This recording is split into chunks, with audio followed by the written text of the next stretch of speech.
L'histoire du jeu interdit. Il pleuvait fort sur les vitres de la grande maison du papy d'Élio et Maëlys, deux frères et sœurs qui venaient passer leurs vacances ici. Des éclairs zébraient le ciel et le vent sifflait dans la cheminée. Coincés à l'intérieur, ils avaient fouillé toute la maison à la recherche de quelque chose d'amusant. Il ne leur restait plus qu'un endroit à explorer, le grenier. « On a le droit d'y aller ?» demanda Maëlys en regardant la trappe poussiéreuse au plafond. Papy a dit de ne pas toucher aux trucs dangereux, pas qu'on n'avait pas le droit de regarder, répondit Élio avec un sourire malicieux. Ils tirèrent sur la corde et l'échelle pliante descendit dans un grincement sinistre. Une odeur de bois ancien et de mystère monta à leur nez. Élio gravit l'échelle le premier, suivi de Maëlys, lampe torche à la main. Le grenier était rempli de malles, de meubles recouverts de draps et de cartons à moitié éventrés.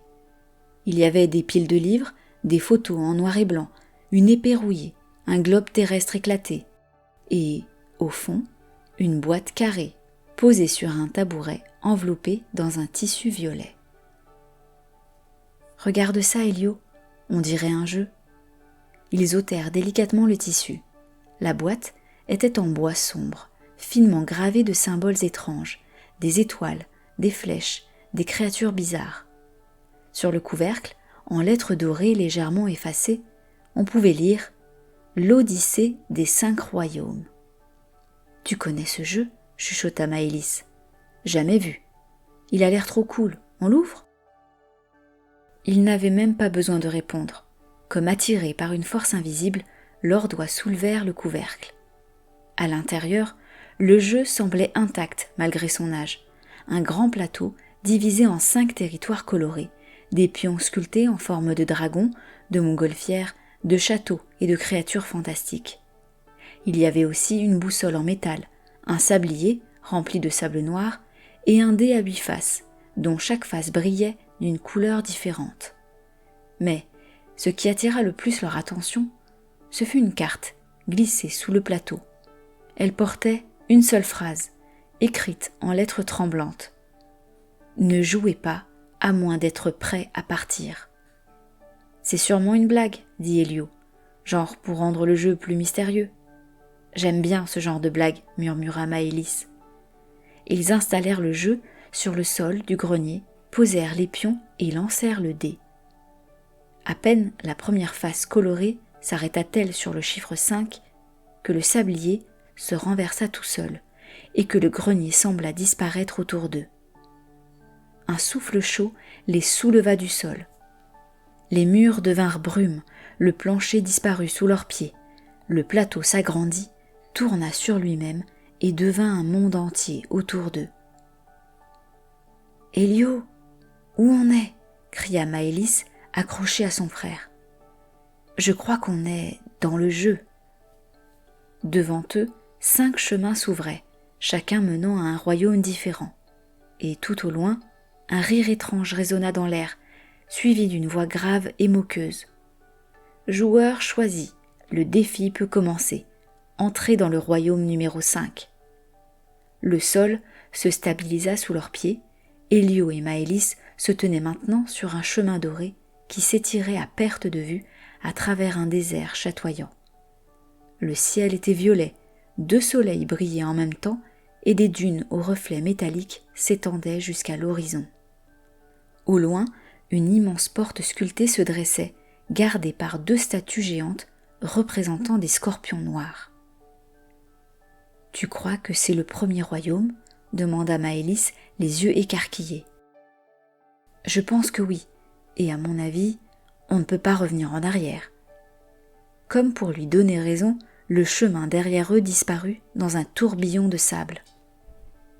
Au centre de leurs mains, un symbole lumineux était apparu, une étoile à 5 branches. L'une d'elles clignotait doucement, dorée. 5 royaumes, 5 épreuves, et une étoile pour suivre notre progression. Trop stylé, répondit sa sœur. Ils s'approchèrent de la grande porte. À leur arrivée, les statues s'animèrent. Leurs yeux s'illuminèrent d'un rouge incandescent, et une voix solennelle s'éleva. « Voyageurs de l'Odyssée, voici le royaume des sables chantants. Pour avancer, vous devrez résoudre l'énigme du vent et traverser le labyrinthe mouvant. Échouer et rester perdu pour toujours. » « Super, un labyrinthe vivant, quelle bonne idée on a eue, grogna Elio. « T'inquiète, on est malin, répondit Maëlys en bombant le torse. Les portes s'ouvrirent lentement dans un grondement sourd, révélant un couloir de sable mouvant bordé de miroirs polis. À chaque pas, le sol changeait sous leurs pieds. Des notes de musique flottaient dans l'air, comme si le désert chantait vraiment. « C'est peut-être ça l'énigme du vent. Écoute les sons, dit Maëlys. Ils avancèrent lentement, observant les miroirs.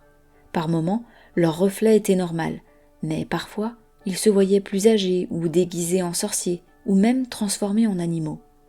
Ce jeu est clairement magique, dit Elio, et peut-être un peu dangereux. Soudain, une bourrasque de vent souffla et forma un mot en chantonnant dans le sable devant eux. Écho. C'est un mot code ? Demanda Maëlys. Attends, écho, miroir, son, réfléchit son frère. Il tapa doucement dans ses mains. Le son résonna contre le miroir de droite 3 fois. 3 échos. Viens, on tourne à droite au 3e croisement. Et cela fonctionna.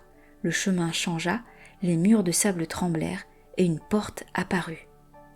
Bravo Sherlock, lança Maëlys ravi. Ils passèrent la porte et débouchèrent sur un oasis au centre du désert. La voix du jeu résonna. « Vous avez réussi la première épreuve, enfants du jeu, bravo, mais ce n'est que le début. » L'étoile dans la paume des enfants s'illumina et l'une des branches devint complètement dorée. « Un royaume franchi, 4 à venir, » dit Elio avec du courage dans la voix. Le sol trembla, un tourbillon de lumière surgit sous leurs pieds. La voix grave et moqueuse du jeu retentit à nouveau. « Vous avez bien joué, petits aventuriers, mais le prochain royaume n'est pas aussi accueillant. Préparez-vous à plonger dans les forêts de l'ombre vivante. » Et avant même qu'ils puissent se parler, le monde se dissout à nouveau autour d'eux.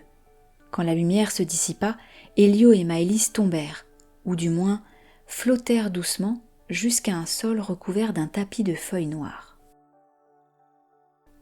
La suite de l'histoire dans un prochain épisode.